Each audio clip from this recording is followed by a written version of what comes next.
My name is Mackenzie Marino. I'm to be Dugdale. I'm Anna Galloway. I'm Edie Cobbin. And I'm Nancy Reniger. And today we'd like to present our junior group performance. 1000 Nights. How a revolutionary female pilot led a group of brave women during World War II in support of their motherland.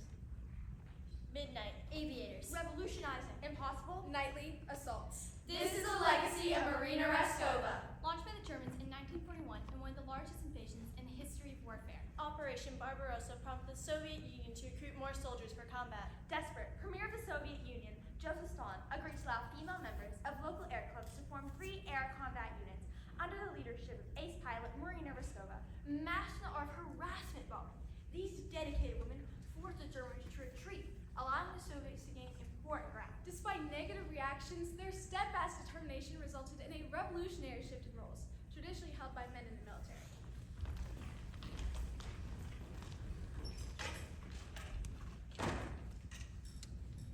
The Armed Forces Museum is now closing. Please make your way to the exits. Soviet night witches? Wow, I can't believe Marina Raskova's ideas revolutionized women in the military. I can never lead a change like that. Recruitment office. If I were turned down to fight, I would have just given up. How did they keep trying? Oh my goodness, you're alive! New cleaner, you're not supposed to see us. I should have taken the job at the ice cream parlor. It's okay. The previous cleaner knew about us. It's only fair that we explain why the Armed Forces Museum created a display honoring our revolutionary role during the Great Patriotic War. Come here and let us explain who we are. It all started with the Nazi attack on our motherland, Operation Barbarossa. Good morning, sir. We would like to. What are you doing here? We are here to sign up to fight for our country. You are women. Women can't join the military. That's absurd. Women are Just as strong, confident, and ready to fight as men. If the motherland calls, do you think our hearts beat weaker? Do you think we love her less? Give us planes, and we will give you victory. fine. You women are so desperate and used to our country joining Commissar instead of receiving paramilitary training. You see, in 1917, the Soviet Union was one of the few countries to declare legal equality for women. Officially, young Soviet women were encouraged to participate in the Great Patriotic War. Although social equality was a fundamental part of the communist ideology, and women were inherently equal to Soviet citizens, this wasn't always put into practice. Air transport was vital in such a vast country. The Commissar Youth Communist League and the Oswald Yakum jointly created a nationwide network of over 150 air clubs in the 1930s to provide training for young people. Out of this training came a strong aviatrix, Marina Raskova, who would be known as the Amelia Earhart of the Soviet Union. She flew with a crew of women who broke the international flight record in 26 hours. I read in the sign that when you join the People's Defense Committee, you receive thousands of letters. Women eager to go to the front, begging you to request Stalin's permission. So many women, ready to fight, ready to serve. Dear Miss Raskova, I am now devoting my entire life to the struggle against the vile Nazi creatures. I am not afraid to die, but I don't want to die. If I am fated to perish, my death will cost the enemy dear. Katya Bodanava. These women are hitting on me. Everyone says I made a good impression on Stalin, but his reaction could be harsh. What if he doesn't like my plan? I'm not trying to revolutionize the military, yet this is where the change begins. Good afternoon, Major Raskova. Comrade Stalin? Please listen.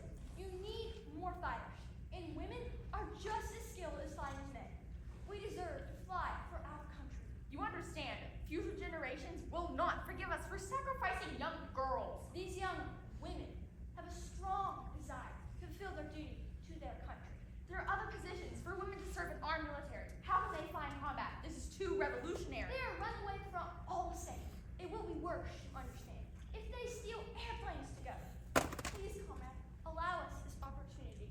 This opportunity may be more than we can handle, but if they are so desperate, I will allow it. As we know, the reaction will be extremely negative. Despite the belief that war was not a woman's affair, Marina's persistence won out. In October 1941, Stalin issued the revolutionary official order number 0099, authorizing women to join combat, and 3 flying regiments were formed, including ours, which was all female. When the war broke out, my friend Nina and I had no skills to gain access to the front, so eventually we came up with a plan to meet with the colonel. We called him every day for a week, telling him, We have a secret to reveal, but we can only tell you in private. Will you please allow us to have a meeting with you? Then, Lola called. Colonel, I know I've been nagging for a week, but we really need to see you in person. We went directly to his office that day.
accordion sings in the dugout. To me, of your smile and your eyes.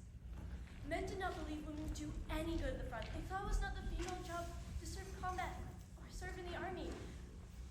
Later on, we approved ourselves. They respected us. Warning! Warning! This is a listening post for Base 4. Aircraft approaching from the west. Repeat, aircraft approaching from the west.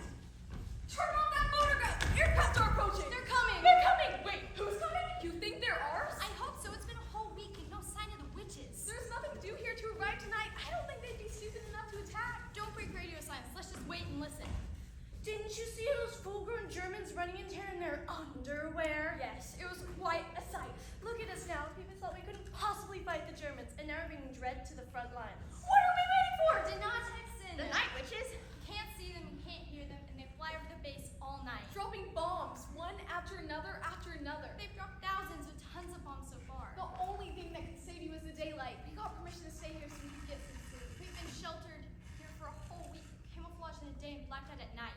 What took you so long to